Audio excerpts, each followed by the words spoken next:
Alright, so today we're going to have a go at this subframe mount. You can see how bad it's gotten just being left in the elements. So the first job is to get rid of this face, I think, and see if we can template up a new shape. What I want to do is try to remove this face, this bit and the back face, perhaps save the back one and just rub it so it's nice and clean. So yeah, first remove this bit, template that, then remove the bottom bit and template that, then remove the back plate, template that,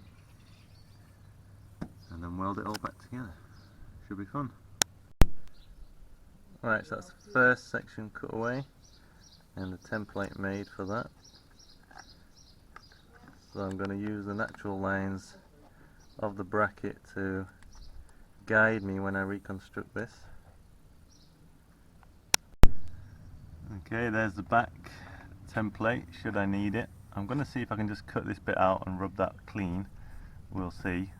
May try and keep that in place, but the next bit is just to try and cut this bit out as well. So this is where I'm at now, and I think now that I've gotten rid of all the surface rust on here, you can see it's poking through the other side, so I think I'm just going to have to bite the bullet, cut this bit out and use that as a template for another piece down the back. So we will have effectively reconstructed the whole thing by the time we're finished, but oh well, in for a penny, in for a pound, why not? Okay, so here we are, just tacked in the first two pieces. Now what I want to do is get the subframe back up before I carry on welding this, because I don't want to, weld something up that's not going to work. So just tack them in, and then I'm going to get the subframe back in place to measure out the rest. So there we go, the subframe is back up into position, and I'm just eyeballing the levelness of the mount of the subframe and my back plate, and it's looking good. I'm very pleased with that. So I think once I've got a 3mm plate in between there, so that shows me that I'm going to be welding for make a plate to go underneath there to sandwich the gap, and then we should be able to mark a hole, a big enough hole to give me some play, so that when I'm remounting it I've got some flexibility there, and should be good. So I'm going to finish tacking up and then make a bottom plate to weld in. Right, so that's all I'm going to get done today. We've got that two pieces welded in, and I've tried to rub it back, but it's not great, I'll be honest. Still, I know it's strong as hell, it's not going to go anywhere, and we'll just have to let the paintwork do the prettying up. I've done a few tacks inside as well, but yeah, I just run out of time today, so tomorrow I'm just going to make this piece, weld it in, and then we can shape up a bottom piece and spray it over. So yeah, stay tuned. Alright, so this is day 2.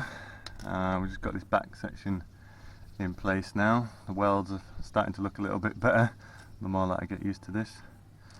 So now we just need to shape up our bottom piece and then start cleaning it up for paint.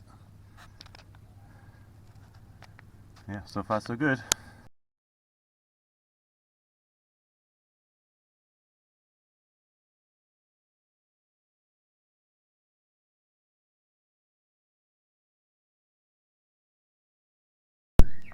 So there we go, one completely rebuilt and strong as hell subframe mount,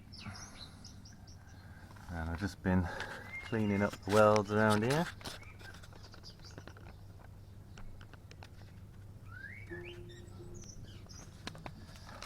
Did put some inside weren't perfect because room to maneuver in there is a bit tricky, but absolutely solid that.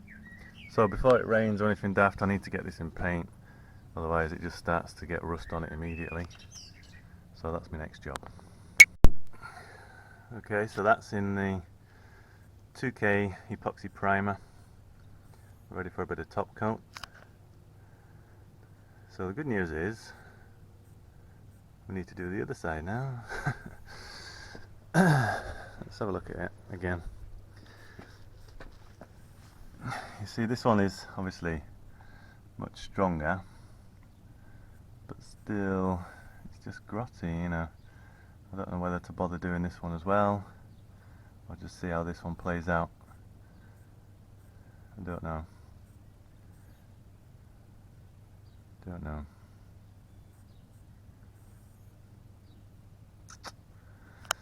It's difficult to think, really. Maybe I should just do the one side over there, see how it holds up, make sure it doesn't, you know, crack or split or anything, and then I think what I'll do is I'm going to see if I can get another one of these from Vauxhall. Apparently this side was still available, so I'm going to ring up Vauxhall, see if they can get me this side, and in the meantime I'm just going to tidy up these rust patches and get it in paint as best that I can,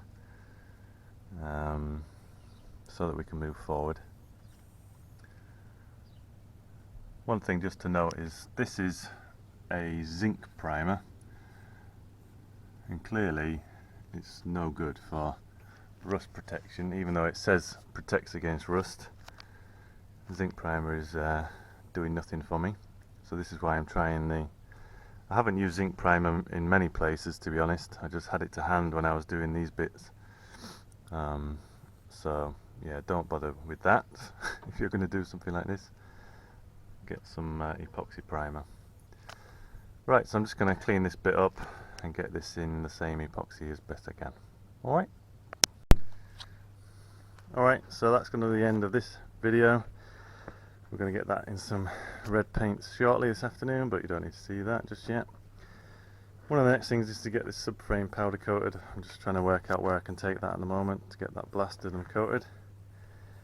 But that'll be another video. So, signing out for now. Hope you've enjoyed it. I'm pleased with it. Just need to drill a hole in the bottom of it when the subframe's back in place. I do have... So these are the nuts that Vauxhall use. So I will slot one of them in and just hold it with a spanner or something, or maybe even a welder groove for that to sit in. But yeah, signing out for this video. Hope you've enjoyed it, and I'll see you next time.